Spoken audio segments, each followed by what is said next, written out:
Assalamualaikum warahmatullahi wabarakatuh. Sebelumnya perkenalkan, nama saya Andra Pramudia Putra. Di sini saya akan mempresentasikan artikel saya yang berjudul Ideologi dan Strategi Perlawanan Peran Partai Nasional Indonesia dalam Pergerakan Nasional. Di sini saya akan menjelaskan alasan saya mengapa saya memilih judul tersebut dan juga alasan penggunaan sumber dalam penelitian saya dan juga gambar secara keseluruhan mengenai artikel saya. Untuk yang pertama yaitu alasan saya mengapa saya memilih judul tersebut. Pada artikel saya memfokuskan pada peran PNI dalam perjuangan kemerdekaan Indonesia, khususnya dalam mengusung ideologi nasionalisme yang melawan kolonialisme Belanda. Sehingga saya memilih topik ini karena PNI yang didirikan oleh Soekarno pada tahun 1927 tidak hanya memainkan peran besar dalam sejarah politik Indonesia, tetapi juga berkontribusi terhadap pembentukan identitas nasional yang bertahan hingga saat ini. Artikel ini bertujuan untuk menggali bagaimana ideologi mekanisme yang diusung oleh PNI menjadi salah satu pilar utama perlawanan mereka dan bagaimana strategi non-kooperatif dalam yang mereka pilih mempengaruhi jalannya pergerakan nasional Indonesia. Yang kemudian itu alasan pemilihan sumber dan metodologi. Sebelum kita masuk lebih dalam ke dalam inti artikel, mari kita bahas metodologi dan alasan pemilihan sumber yang saya gunakan. Pada penelitian ini saya menggunakan pendekatan penelitian historis kualitatif dengan metode studi pustaka.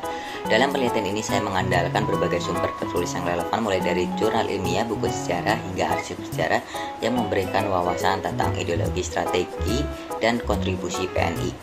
Mengapa saya memilih sumber-sumber ini? Sumber seperti karya Pasaribu tahun 2023 dan Nursian et al. Tahun 2024 memberikan perspektif yang segar mengenai strategi politik PNI, terutama setelah kegagalan PKI dan melemahnya Sarekat Islam.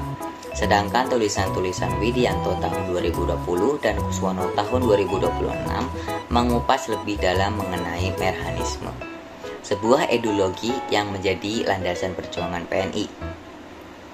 Dengan sumber-sumber ini, saya mengkaji dengan lebih dalam bagaimana PNI memanfaatkan ideologi untuk mendorong perubahan politik di Indonesia. Kemudian di sini saya akan menjelaskan gambaran secara keseluruhan dari artikel saya. Di sini saya akan menjelaskan terlebih dahulu latar belakang berdirinya PNI. Kita tahu PNI lahir pada tanggal 4 Juli 1927 pada saat Indonesia masih berada di bawah penjajahan Belanda. Saat itu masyarakat pribumi, terutama di kalangan pelajar, mulai sadar bahwa mereka membutuhkan organisasi yang lebih struktur dan ideologis untuk melawan penindasan kolonial. Sebelum PNI ada berbagai organisasi seperti Sarekat Islam dan Budi Utomo, namun keduanya cenderung lebih moderat dan kooperatif dengan pemerintah kolonial.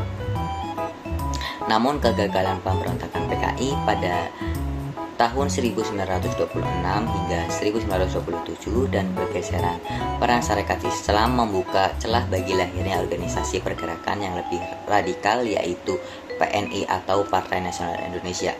Di sini kita melihat bagaimana PNI di bawah pimpinan Soekarno dan tokoh-tokoh lainnya mengusung prinsip non-kooperatif yang menolak kerjasama dengan Belanda dan menekankan pentingnya kemandirian dalam perjuangan kemerdekaan.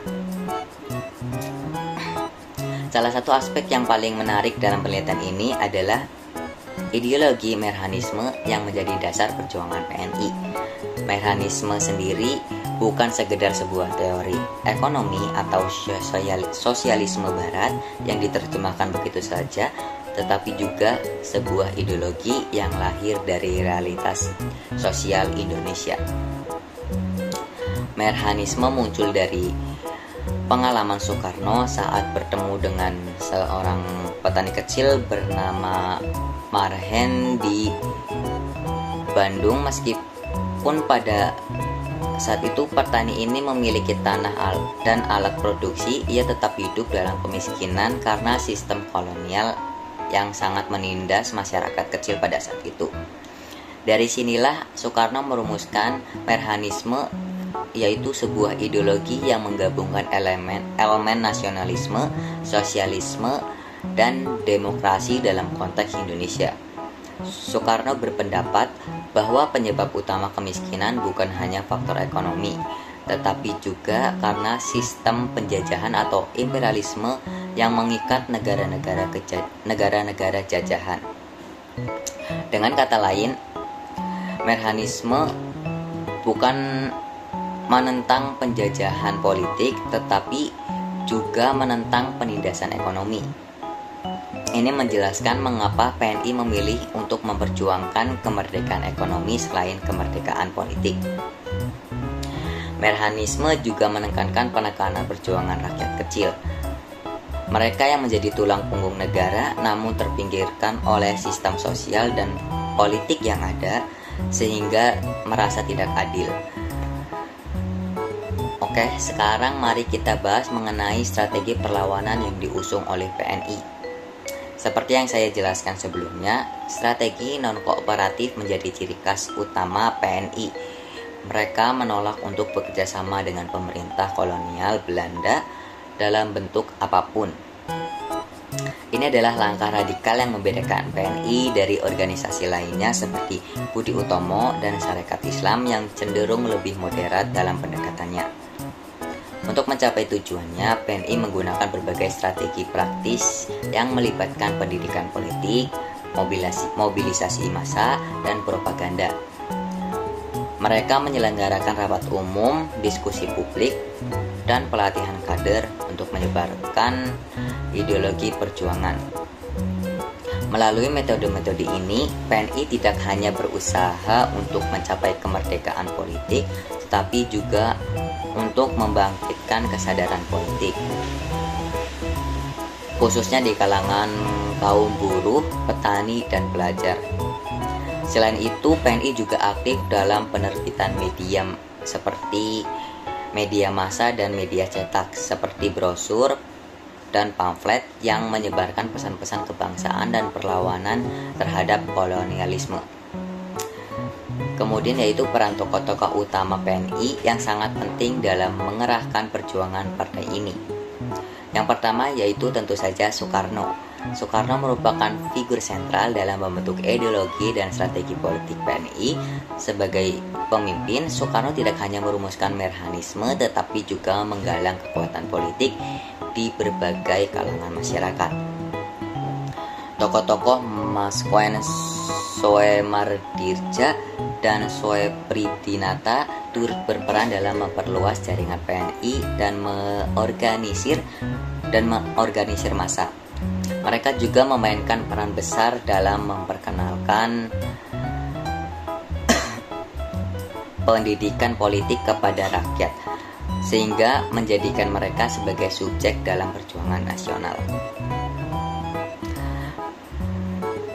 Pemerintah kolonial Belanda sangat khawatir dengan perkembangan PNI, sehingga pada masa itu pihak Belanda yang semakin karena takut sehingga memperkuat posisi mereka di kalangan rakyat. Pada akhir 1929, pemerintah kolonial menangkap Soekarno dan tokoh-tokoh utama PNI lainnya dengan tuduhan mengancam stabilitas politik.